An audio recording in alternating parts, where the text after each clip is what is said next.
इस वीडियो में बात करने वाले हैं कुछ ऐसे फैक्ट्स जिन्हें सुन के आप अगर भौचक्का रह जाओगे, हक्का बक्का रह जाओगे, झुंझला जाओगे, बौखला जाओगे। तो बिना टाइम खोटी किए let's start the intro.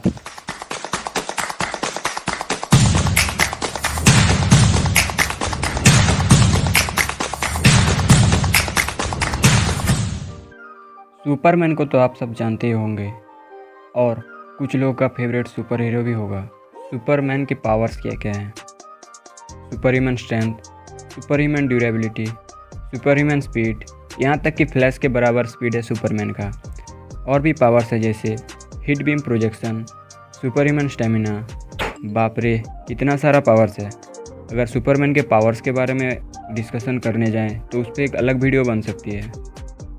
Superman का और एक पावर है जिसके लिए सुपरमैन सबसे ज़्यादा फेमस है, वो है फ्लाइट की पावर, यानी उड़ने की शक्ति। मैन ऑफ स्टील में आप लोगों ने देखा ही होगा कि कैसे सुपरमैन साउंड से भी ज़्यादा तेज उड़ता है, लेकिन फैक्ट ये नहीं है। असल फैक्ट ये है कि 1940 से पहले जो सुपरमैन का कॉमिक था उसमें उसके पास उड़ने की शक्ति नहीं थी। वो बस ऐसे ही बिल्डिंग टू बिल्डिंग जंप करता था जैसे हल्क बाबा करते हैं।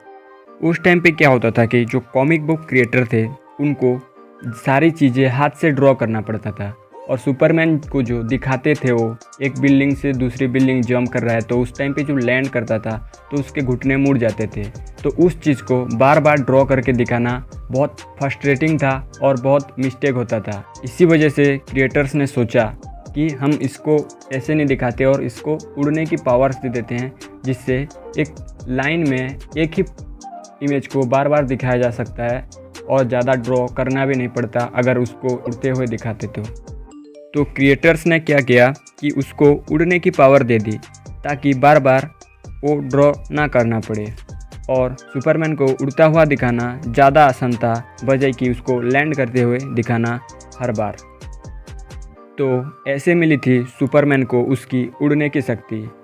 क्या आप ये जानते थे? अगर हाँ तो कमेंट में ज़रूर बताइए, और नहीं फिर भी कमेंट में बताइए ताकि हमको पता चल सके कि आपको पता था या नहीं पता था। दुनिया में हर चीज़ का एक यूनिक स्मेल होता है, यानी कि गंध। तभी तो आप घर पे कहीं दूर बैठ के पता लगा लेते हो कि मम्मी आज टिंडे पका रही है। हर अलग चीज़ का उसका एक अलग स्मेल होता है, जैसे गुलाब का कुछ और होता है और रोज़ का कुछ और होता है। अच्छा सॉरी, दोनों एक ही होते हैं क्या? नहीं। तो समझ जाओ मैं कहना क्या चाहता हूँ। तो उसी प्रकार स्पेस यानी अंतरिक्ष का भी एक अलग स्मेल होता है। कुछ फॉर्मर एस्ट्रोनॉट से जब पूछा गया कि स्पेस का स्मेल कैसा होता है, तो उन्होंने बताया कि स्पेस का स्मेल जो है वो गन पाउडर और हॉट मेटल की स्मेल जैसा होता है। जब किसी मेटल को गर्म किया जाता है उसमें से जो स्मेल आता है उस टाइम पे आप सूंघ के देखना, ज़्यादा करीब मत जाना, लेकिन उस टाइम पे जो स्मेल आता है उस मेटल से वैसा ही सेम स्मेल स्पेस में से भी आता है। यहाँ पे कुछ लोग पूछ सकते हैं कि स्पेस सूट पहन के कैसे स्पेस में स्मेल सूंघा जा सकता है, यानी कैसे स्पेस का गंध लिया जा सकता है, क्योंकि वो स्पेस सूट तो उतारेंगे नहीं स्पेस में जाके। तो आपको बता दूं, जब एस्ट्रोनॉट स्पेस वॉक करके आते हैं वापस अपने स्पेस स्टेशन में और वहाँ पे वो अपना स्पेस सूट निकालते हैं, तो उसमें से उनको वैसा स्मेल आता है जैसे हॉट मेटल या गन पाउडर का स्मेल होता है। तो ऐसे उनको पता चलता है कि स्पेस का स्मेल जो है वो उस टाइप का है। और अगर आप स्पेस का स्मेल कैसा होता है जानना चाहते हैं, लेकिन आप स्पेस में जा नहीं सकते, तो निराश मत होइए, आपके लिए एक खुशखबरी है। साइंटिस्ट ने ऐसा एक केमिकल तैयार किया है जिससे वही स्मेल आती है जो स्पेस से आती है। तो जाइए खरीद के ट्राई कीजिए, और इसका नाम है यूडे स्पेस फ्रेगनेंस। प्राचीन इजिप्शियन किंग्स को फेरो कहा जाता था। ये बात बहुत लोगों को पता होगा और कुछ लोगों को नहीं पता, तो अभी जान लो। फेरोस जो होते थे वो खुद को बहुत पवित्र मानते थे, यहाँ तक कि कई फेरोस, कहीं से मेरा मतलब है मोस्ट ऑफ द फेरोस, खुद को भगवान मानते थे और अपने प्रजाओं को गुलाम जैसे ट्रीट करते थे। प्राचीन इजिप्शियन लेखों में ये पाया गया है कि Feroz most of the time बहुत निर्दयी यानी क्रूअल होते थे। अपने मनमानी जो आता था वो करते थे और उनको कोई कुछ बोल भी नहीं सकता था, क्योंकि उनकी रेस्पेक्ट ना करना यानी भगवान की रेस्पेक्ट ना करना। इसी वजह से कई लोग डर के मारे और कई लोग मजबूरी में उनकी बात मान जाते थे, और अगर कोई आदेश का पालन ना करे तो उसे बहुत निर्दयता से मौत के घाट उतार दिया जाता था। तो अभी आपको जो फैक्ट बताने वाला हूँ उसे सुन के आपका रिएक्शन कुछ ऐसा होने वाला है। तो फैक्ट ये है कि इजिप्ट के एक फ़ैरो जिनका नाम था पेपी द सेकेंड, वो भी बाकी फ़ैरोज़ की तरह खुद को बहुत पवित्र मानते थे। प्राचीन काल में पता ही होगा आप लोगों को, राजा लोग जो होते थे वो दूध वगैरह में नहाते थे। तो फ़ैरो पेपी ने भी दूध से नहाया था, तो उसी वजह से उनके ऊपर फ्लाइज यानी मक्खियाँ आ रही थी। ये बात फ़ैरो को खटक गई, उनकी पवित्रता पर ठेस पहुंची। इसी वजह से फ़ैरो ने क्या किया, अपने एक गुलाम को शहद से नहला दिया, पूरे शरीर को शहद से ढक दिया और उसके पास खड़े रहने के लिए बोला ताकि मक्खियाँ शहद पे आके बैठे और चिपक जाएं। क्यों हो गए ना शौक? ये फैक्ट अच्छा लगा तो वीडियो को लाइक कर देना।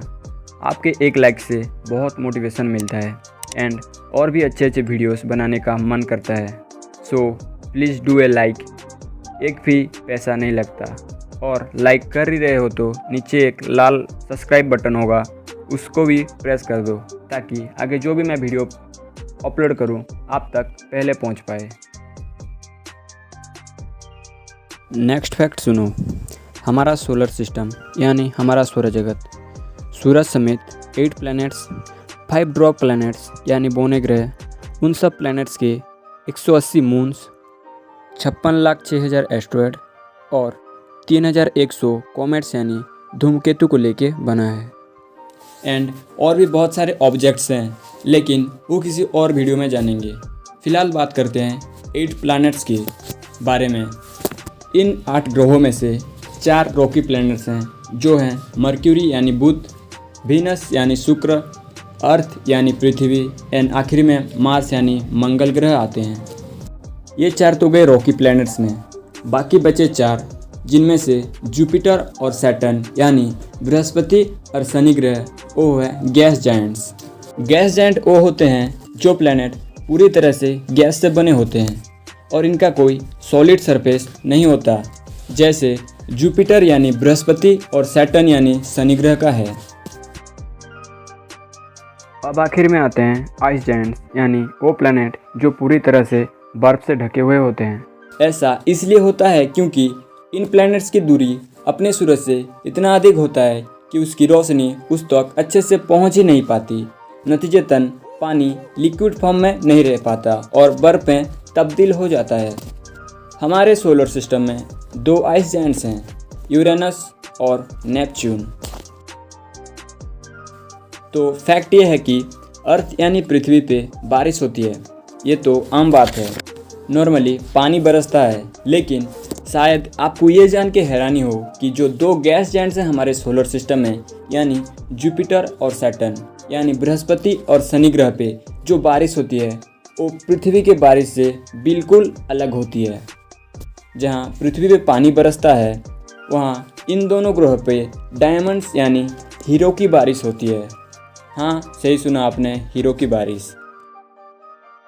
दरअसल ये इसलिए होता है क्योंकि इन दोनों ग्रहों का कॉम्पोजिशन ही कुछ ऐसा है। इन दोनों ग्रहों पे मेनली 2 गैस ज़्यादा मात्रा में पाए जाते हैं, एक है हाइड्रोजन और दूसरा कार्बन।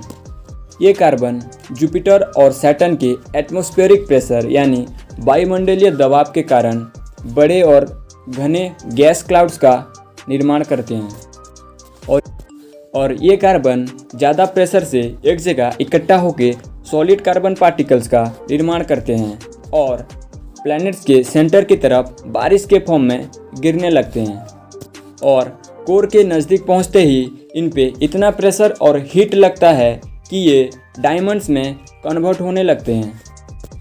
तो ऐसे होता है जुपिटर और सैटर्न पे डायमंड्स की बारिश यानी हीरो की बारिश। तो कैसा लगा ये फैक्ट्स जान के?